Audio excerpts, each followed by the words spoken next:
تاسې ښه توجه ورته وکړئ چې په دې مسله باندې ټول پوه شئ. د ترادف د مفهوم د بیانولو دپاره زه لومړی تاسو ته یو تابع د ماشین په توګه جوړوم. ګورئ دا د ماشین بڼه په ډېرو مفاهیمو کې کار کړی، ځکه دا ښه مجسم کېږي په ذهن کې. فرض وکړئ دا یو تابع ده، موږ دا د ماشین په شکل ښکاره کړی. د تابع او د ماشین ورته والی دا وي چې ماشینونه انپوټ اوټپوټ لري، تابعګانې هم څه لري؟ انپوټ اوټپوټ لري. نو ځکه موږ تاسې ځینې ځای کې چې مفهوم په اسانۍ نسو بیانولی، د دې لیکنې څه استفاده کوو او مفهوم راته واضح وي. ښه، زه یو تابع په نظر کې نیسم. مثال څه ډول تابع په نظر کې ونیسم؟ فرض وکئ تابع به په نظر کې ونیسم 2x منفي 7. دا یوه تابع سوه. دلته ما تاسو ته اړیکه ولیکل 2x منفي 7. اصلي دا تابع څه رقم ده؟ زه به یې دلته درته ولیکم f(x) مساوي په 2x منفي 7. دا یوه تابع راغله.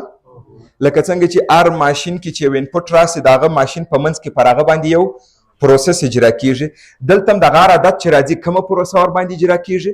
ضرب 2 کیږي، بیا وځینې تفریق کیږي او د دې ځای نه حاصل راځي. نو همدغه په خپله یو وظیفه سوه، دا فنکشن دی. ښه، اوس زه څه کار کوم؟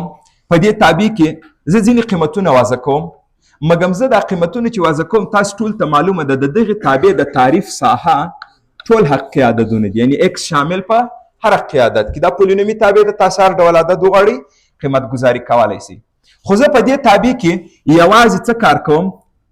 زه په دې تابع کې یوازې طبیعي اعداد وضع کوم، لکه مثال 1 2 3 4 5 6 او همداسې ادامه لري. داسې نه دی چې موږ تاسو په دې تابع کې د طبیعي اعدادو نه پرته بل اعداد اجازه نه لرو. د دې خو د تعریف ساحه ټول اعداد دي، خو زه یوازې کم اعداد غواړم په دې کې وضع کړم؟ طبیعي اعداد. یعنې زه اوټپوټ د طبیعي اعدادو په انپوټ غواړم ترلاسه کړم. ښه، که چیرې زه یو دلته وضع کړم، یو دلته راسي، ستاسو په نظر د دې ځای څخه اوټپوټ څه راځي؟ راته ووایاست. یو چې وضع کوي دلته -15 حاصل راغی. فرض وکړئ زه 2 دلته وضع کوم، 2 چې مو دلته وضع کوئ حاصل څو رالی؟ 2 ضرب 2 4 منفي 7 منفي 3. فرض وکړئ 3 وضع کوو دلته، 2 3 6 منفي 1 منفي 1 حاصل راغی. مثال 4 وضع کوم دلته، 4 مو وضع کوئ، 2 4 8 منفي 7 مثبت 1. یوه دانه بله مو وضع کوو، 5 مو دې کې وضع کوئ مثبت 3. دا راغله.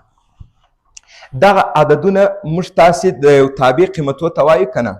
دا عددونه د یو تابع قیمتونه دي یا اوټپوټ دی. متوجه سولئ؟ خو دا اوټپوټ موږ داسې لاسته راوړی چې انپوټ کوم اعداد وه؟ طبیعي اعداد وه. متوجه سولئ؟ دا اوټپوټ ما داسې لاسته راوړی چې انپوټ یې ټول څه وه؟ طبیعي اعداد وه. اوس نو تاسې توجه وکړئ په ریاضي کې یو نوي مفهوم ته. د تابع هغه قیمتونه چې تاسې په طبیعي انپوټ لاسته راوړي د هغوی منظم او په ترتیب لیکنې ته ترادف وایي. متوجه سولئ؟ یعنی مطلب څنګه؟ ترادف له هغې تابع څخه عبارت دی چې انپوټ یې یوازې طبیعي اعداد وي. یعنی ترادف اوټپوټ ته ترادف وایو، خو دا اوټپوټ به طبیعي اعداد وي؟ نه، وګورئ غیر طبیعي عدد. غیر طبیعي عدد موږ څه وایو؟ اوټپوټ کېدای شي هر ډول عدد وي، خو انپوټ به څه وي؟ انپوټ به طبیعي عدد وي. یعنی که چیرې تاسې په یو تابع کې طبیعي عددونه وضع کړه، هر څه چې مو لاسته راوړل، ګورئ زه نه وایم چې د هغه ته وایو ترادف، هر څه چې مو لاسته راوړل د هغوی په ترتیب لیکنې ته څه ویل کېږي؟ ترادف.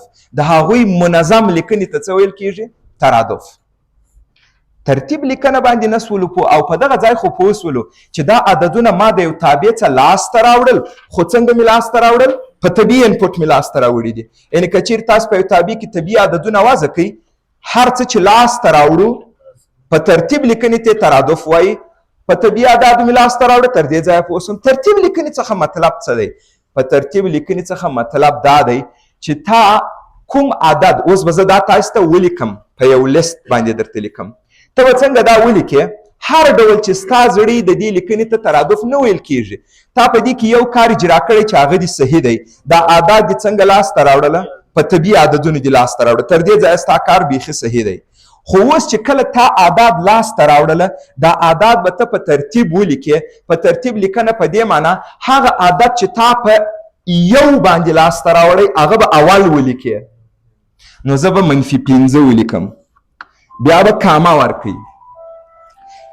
هغه عادت چې تا په 2 لاسته راوړی هغه به 2 ولیکې. دغه ته څه ویل کیږي؟ منظم لیکنه، په ترتیب لیکنه، چې هغه څه و؟ -3. هغه عادت چې تا په 3 لاسته راوړی هغه به 3 ولیکې. هغه څه و؟ -1. ګوري هغه عادت چې زه اول لیکم د هغه مقدار باید څو وي؟ موږ وایو زموږ د مقدار سره کار نسته. مقدار کېدای شي منفي عدد وي، مقدار کېدای شي جذري عدد وي، مقدار هر څه کېدای شي. مطلب دا دی چې ما په 1 لاسته راوړی په x مساوي 1، زه هغه لیکم په اول کې، او هغه چې مو په 4 لاسته راوړی هغه به زه ولیکم په 4 کې، او نور همداسې 3 ټکي ورکوو. مطلب 3 ټکو څخه دا دی چې ما تر 4 ولیکل، که 15 وازه کم بل عدد راځي، 6 وازه کم بل عدد راځي. دغه څه چې اوس موږ ته لاسته راوړي، دا کومه په ترتیب لیکنه چې دا اوس تاسې وینئ، دې ته موږ تاسې په ریاضي کې ترادف وایو. او دغه هر مقدار چې تاسې دلته وینئ دا د تابع په حساب باندې یو آوټپوټ و، د تابع قیمت و. مګر موږ تاسې بیا په ترادف کې دې ته څه وایو؟ حد. دا یو حد دی، دا بل حد دی، دا بل حد دی، دا بل حد دی. متوجه شولئ؟ ګوري د ترادفونو شاته د تابع یو مفهوم پروت دی چې کله په دې بلد سولو و چې د ترادف په څپرکي کې موږ تاسې کار کوو. د ترادفونو په برخه کې د هغوی ځان ته اصطلاحګانې او د هغوی ځان ته لغاتونه دي هغه کاروو. صحیح ده؟ آیا ترادف یو ډول تابع ده که نه؟ کوم ډول تابع؟ موږ شکل یې دومره نه دی مهم، مهم دا دی چې دا قیمتونه تا څنګه لاسته راوړي دي، دغه ځای مهم دی. او چې کله دې لاسته راوړه بیا دې څنګه ولیکل، دغه ځای مهم دی. نو کومې تابع ته زه ترادف ووایم؟ زه هم هره تابع کې چې انپوټ یې طبیعي وي، د آوټپوټ په ترتیب لیکنې ته څه ویل کیږي؟ ترادف. اوس نو چې په ترادف بلد سولئ، د دې شاته ویني د تابع یو مفهوم پروت دی. مګر زه اوس څه کار کوم؟ د ترادف اصطلاحګانو ته راځم. لکه یوه اصطلاح حد، دا حدونه دي، یا کولی شئ تاسې دې ته څه مو وایاست؟ جمله. دا د ترادف یوه جمله ده، دا د ترادف بله جمله ده، دا د ترادف بله جمله ده، دا د ترادف بله جمله ده. متوجه شولئ؟ اوس نو دا هر حدم نومان لري او د هغه نومان د دوی شمېرې دي. څنګه؟ دا په اول کې راغلی دی، نو د دې نوم څه شي درته راغلی؟ لومړی حد. دلته زه درته لیکم لومړی حد. لومړی حد عبارت د څه شي څخه راغی؟ -15. دوهم حد مساوي په څو؟ او که دا بل لفظ یې وکاروئ، مثال درېیمه جمله، یعنی حد ورته وایاست، جمله ورته وایاست، ترم په انګلیسي کې ورته وایي. دا څو راغلی؟ -1. او دا همداسې یعنې ادامه لري. دا مفهوم تاسو ته واضح سو. که زه وایم د دې ترادف سلم حد، آیا د دې معنا به دا وي چې دلته په ترتیب کې 100 راغلی دی او که په 100 انپټ لاسته راغلی؟ دوی دواړې دې صحیح خبرې وکړې. ځکه دلته چې په 100 لاسته راسي هغه زه په ترتیب کې چیرې لیکم؟ په سلم ځای کې. نو په ترتیب کې چې سلم راغلی د دې معنا دا ده چې دا په کم قیمت لاسته راغلی و؟ په 100 باندې. که زه تاسو ته وایم 15م حد، آیا 15م حد هغه ته وایي چې په دې ترتیب کې په 15م موقف کې دی او که په 15 انپوټ لاسته راغلی؟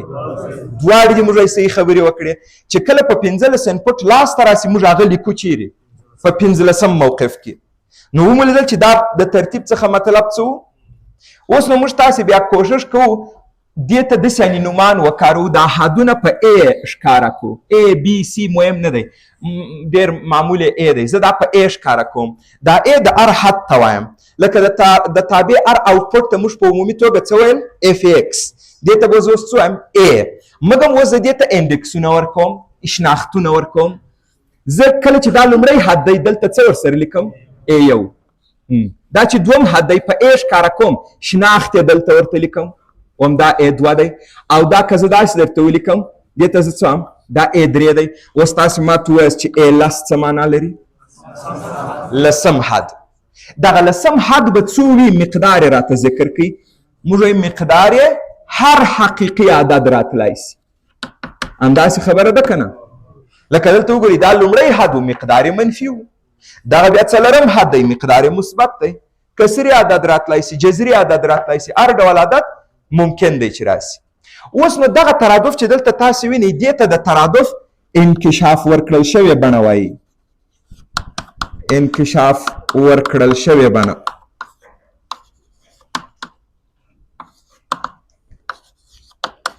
او یا څه ورته ووایاست؟ پرانیستل شوې بڼه.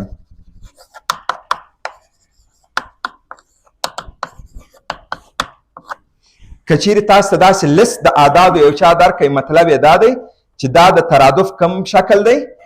پرانیستل شوې بڼه ده. آیا ترادف همدا بڼې لري؟ پرانیستل شوې بڼه؟ او یوه بله بڼه هم لري. بله بڼه یې څنګه ده؟ تاسو ماته وایاست دغه اعداد موږ څنګه ترلاسه کړه؟ آیا د دغې اړیکې څه مو ترلاسه کړه که نه؟ نو هغه د تابع معادله هغه هم د دې ترادف یوه بڼه ده. خو زه اوس په دې کې هم لږ تغیر راولم. همدغه د تابع دپاره عبارت د څه څخه سو؟ د تابع معادله سوه. اوس په دې کې چې هر څوک وویني د اکس پر ځای هر قیمت چې زړی وضع کوي. خو کله چې زه وایم زه دا تابع د ترادف په حیث کاروم بیا پرته له طبیعي بل عدد وضع کوو؟ نه یې وضع کوو. نو زه څه کار کوم؟ ما تاسو ته چې زه غواړم ترادف په مستقله بڼه ووایم، په مستقله بڼه یې کار کوم، د خپل اصطلاحګانې خپل لغاتونه یې وکاروو. نو زه دا د ټول مسایل د ترادف د لغاتو څخه د تابع د لغاتو څخه را بهر کوو. زه اوس دې ته څه وایم؟ وایم 2x منفي 7 دې ته به زه داسې ولیکم x نه کاروم n m یو بل توری n مثال ډېر معمول دی دا مې داسې ولیکئ 2n منفي 7 هماغه د تابع اړیکه دا مې ولیکئ 2n منفي 7 د f x پر ځای باندې هم داسې لیکم an. دا هم د ترادف یوه بڼه سوه. دغه کومه بڼه راغله؟ د اعدادو لیست پرانیستل شوې بڼه. دا فورمولي بڼه یې بیا کومه یوه ده؟ دې ته بیا موږ تاسې وایو عمومي حد او یا څه ورته وایو؟ انعم حد. اوس نو دغه الفاظ که موږ تاسې کارول تاسې به څه ذهنیت ولري؟ که ما تاسې ته ویل د یو ترادف عمومي حد عبارت دی له، ته نو فکر وکړه چې زه تا ته حتما د دې ترادف هغه معادله درکوم. او دا معادله نو د کومه ځای څخه راغلې وي؟ هغه د تابع شکل چې موږ د دې په بڼه اړولی دی. د انعم حد یا د عمومي حد په مطلب پوه شولئ؟ عمومي حد پرانیستل شوې بڼه. عمومي حد یې فورمولي شکل دی، پرانیستل شوې بڼه د اعدادو د لیست بڼه ده.